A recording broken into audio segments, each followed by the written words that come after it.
Saya itu pernah kalah debat sama santri seumur-umur itu satu. Gus, jenengan sama saya itu masuknya surga cepat saya kan. Kenapa?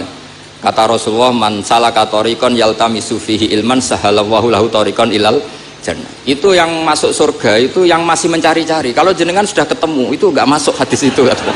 Wah, kurang ajar betul itu orang itu. Jadi itu syaratnya harus masih mencari cari. Kalau sudah ketemu itu enggak masuk hadis itu karena sudah ada yaltamisu fihi ilman. Ini saya ijazahkan kepada Gus-Gus yang muda. Saya ngijazahi Mbak Idris nggak berani. Saya ijazahkan ini sama Gus Aziz. Mbah Hamid dulu masyhurnya itu supaya orang-orang tua ini yaltamisu fi ilman. Itu yang orang-orang sepuh itu kalau sowan beliau disuruh ngapalkan Quran. Ada yang 2 tahun mati, 4 tahun mati. Sementing kata beliau, kata Mbah Hamid sini, sementing kowe nuju golek ilmu cum. Termasuk Pak De Bukhari yang orang Lasem itu juga ngapalkan Quran. Ada yang 6 juz mati, 9 juz. Karena Mbah Hamid ingin semua orang itu yaltamisu fihi ilman, bahwa dalam kehidupan ini mencari-cari apa? Ilmu. Meskipun beliau tahu secara teori nggak sampai umurnya. Makanya kalau suwun yang sepuh-sepuh ini juga terus daftar wali nanti, terus belajar. Tapi jangan buku yang menyesatkan. Nah, kenapa begitu? Karena ulama dulu itu ingin semua orang itu melakukan hasanatin qad qadha wa hasanatin yang tadziru. Tapi Rasulullah karena tahu kalau orang terlalu kepedean itu masalah. Terus Nabi juga ngendikan wal mu'min baina makhafaten. Orang mukmin dalam ketakutan dua. Yaitu baina ajalin qad madha la yadri mawahu qadin fihi, mawahu saniun fihi. Wa baina ajalin qad baqiya la yadri mawahu qadin fihi. Itu betapa Rasulullah itu jami'ul kalim. Orang yang kalau ngendikan itu mudah difahami.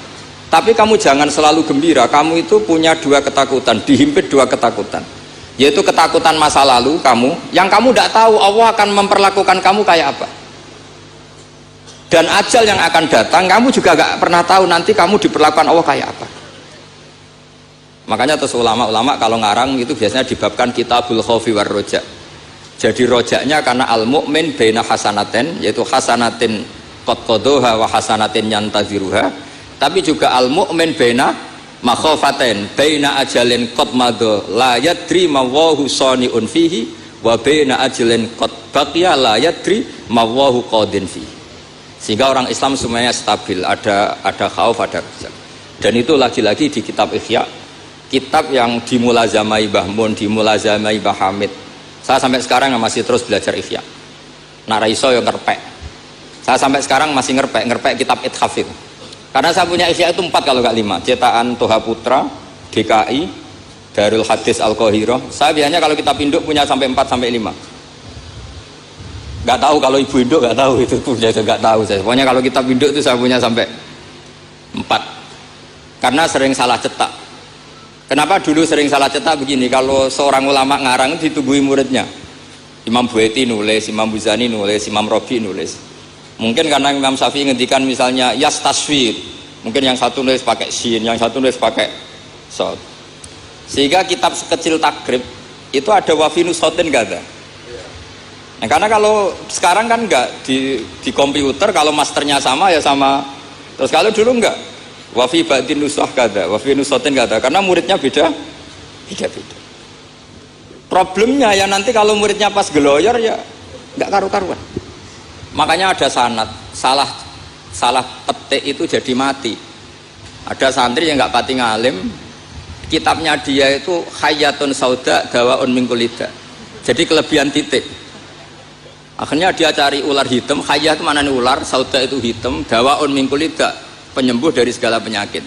Karena kitabnya pakai titik 2, dia cari ular hitam. Kebetulan itu kobra.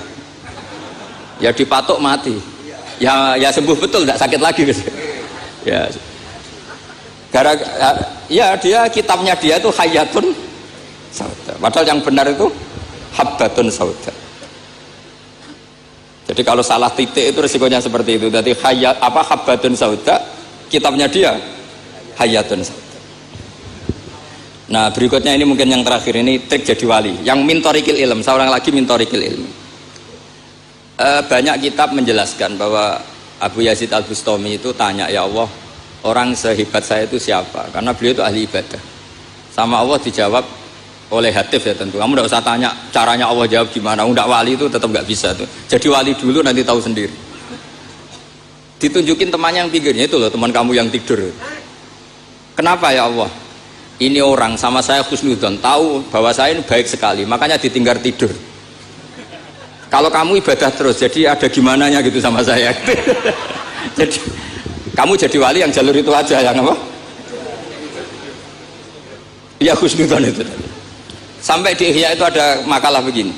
Suatu saat zaman kalau sudah rusak, itu hatta yakuna ahsana a'malihim an-naum. Sehingga ngamal terbaik mereka itu tidur. Kenapa demikian? Saya pernah belajar juga sama bapak. Kalau bapak guyon tuh gini, kan di Hikam itu ada makalah gini. Manusia itu siapa? Kata Hikam, man kanat mahasinuhu masawiyah. Manusia itu orang yang kalau baik saja buruk, apalagi pas buruk.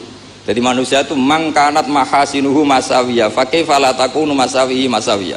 Manusia itu orang pas baik saja buruk, apalagi pas buruk. Terus tak tanya bapak, kalau niku pak imam masjid sing istiqomah, ya apa istiqomah? Tapi ono kemungkinan jen rai kelas nak dimami wong liya. Sama sih itu. Imam masjid ning desa-desa itu istiqomah, kadang niate ben gak kena wong liya. Sehingga banyak alumni yang ngantri itu gak jadi imam karena sampai watuk sampai pelo ora fase tetep mau digenti. Dalile saking istiqomah. Tapi kita kan tidak tahu mergo dididah wong liya apa enggak kan tidak pernah tahu. Jadi manusia itu mangkanat mahasinuhu masawiyah fakih fala takunu masawihi masawiyah.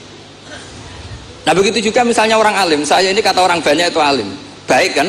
Tapi akhirnya nggak sopan. Saya di atas Gus Zofur, di atas Gus Ali ini kan nggak sopan. Makanya tak jamin ini nggak lama-lama. Karena nggak sopan tuh nggak boleh lama-lama gitu. Jadi orang itu apapun baiknya itu pasti ada sisi.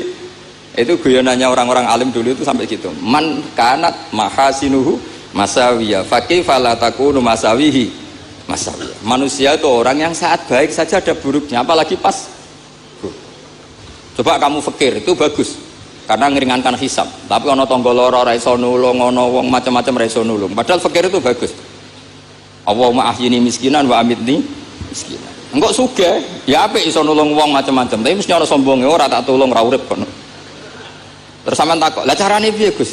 Ngaku ora gurumu kok takoki. Tapi ini mau cerita. Jadi saya tolong siapapun yang jadi wali itu pikirannya harus ngiru ulama-ulama dulu. Ini yang terakhir bapak dapat ijazah dari Pak Hamid itu gini, kalau mau ngaji atau baca apa, ya Allah saya niat kayak niatnya Syekh Abdul Qadir apa? Al-Jilani. Itu masyhur itu ijazah Pak Hamid. Karena kalau kita yang niat itu potensi salah, maka numpang niatnya Syekh Abdul Qadir Jilani. Setelah saya ngaji di Sarang sama Mbah Mun, ternyata pola-pola itu dipakai. Daripada minta keliru mendingan Allahumma inni as'aluka ma as'alaka bi abduka nabiyuka Muhammad wa asta'idzu bika masta'adza min habibuka nabiyuka Muhammad. Karena sekali doa itu keliru itu masalah. Di Hikam itu ada cerita lucu itu masyhur itu. Ada seorang wali tapi hamal, tukang mangkul barang di karena dia seorang wali setelah dapat makan satu piring cukup pulang dia karena dia ada ingin kaya. Setelah itu ibadah terus. Lama-lama matur, ya Allah saya ini seorang wali, konsentrasi saya hanya ibadah, ngapain harus kerja jadi hamal, tukang manol, mbok kasih rezeki yang tanpa saya kerja. Singkat cerita sama Allah ditegir, dicurigai maling, terus dipenjara. Dipenjara tiap pagi dapat makan, sore dapat makan. Terus tanya, ya Allah kenapa jadinya gini, kan kamu minta rezeki tanpa kerja. Ya dipenjara itu gitu. Nah, makanya semenjak itu wali-wali itu gak berani doa karena sekali salah itu masalah. Termasuk doa minta jadi wali itu efeknya punya istri cerewet kata Gus Zofur. Karena itu satu paket katanya. Jadi wali tadi saya bikin 3 tip, Gus Zofur juga tipnya lebih keras lagi. Syaratnya harus punya istri apa tadi?